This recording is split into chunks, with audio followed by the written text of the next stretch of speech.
Hi friends, welcome to Aurora TNPSC. In this video, we're going to learn about one of the most respected leaders of the Indian freedom struggle, Abul Kalam Azad. Abul Kalam Azad was a great scholar, journalist, freedom fighter, and the first education minister of independent India. His contribution to the freedom movement and to the development of modern education in India is truly remarkable. Let us first look at his basic details. Maulana Abul Kalam Azad was born on November 11th, 1888 in Mecca, which is located in present-day Saudi Arabia. Later, his family moved to India, where he grew up and became a prominent intellectual and nationalist leader.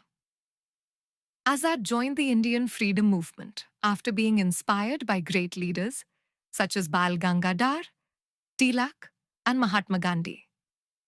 In 1923, he became one of the youngest presidents of the Indian National Congress. Later, he again served as the Congress president from 1940 to 1946, during a crucial phase of the freedom struggle.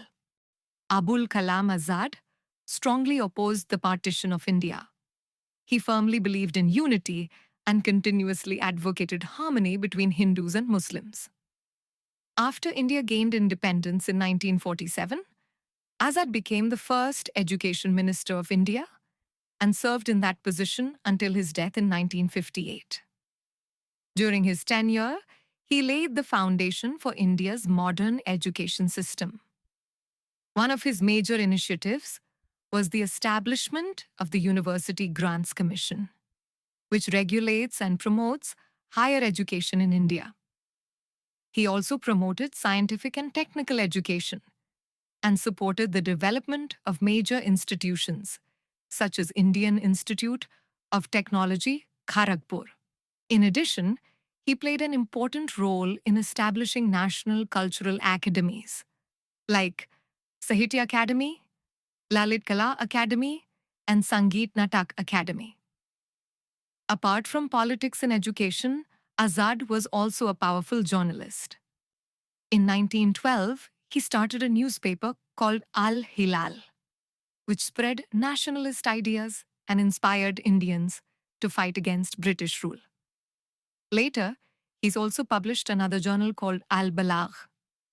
He was also a great writer and authored several famous books such as India Wins Freedom, Gubar-e-Khatir, and Tarjuman ul Quran.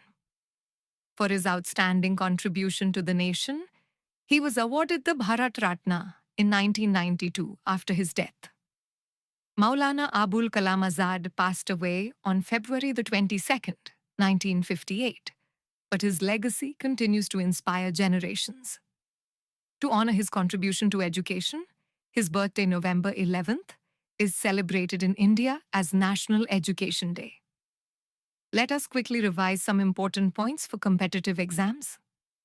Abul Kalam Azad was the first Education Minister of India, served as Congress President in 1923 and from 1940 to 1946. Strongly opposed the partition of India, founded the newspaper Al Hilal, and his birthday, November 11th, is celebrated as National Education Day. Thank you for watching. Don't forget to like, share, and subscribe to Aurora T NPSC for more oriented exam content. See you in the next video.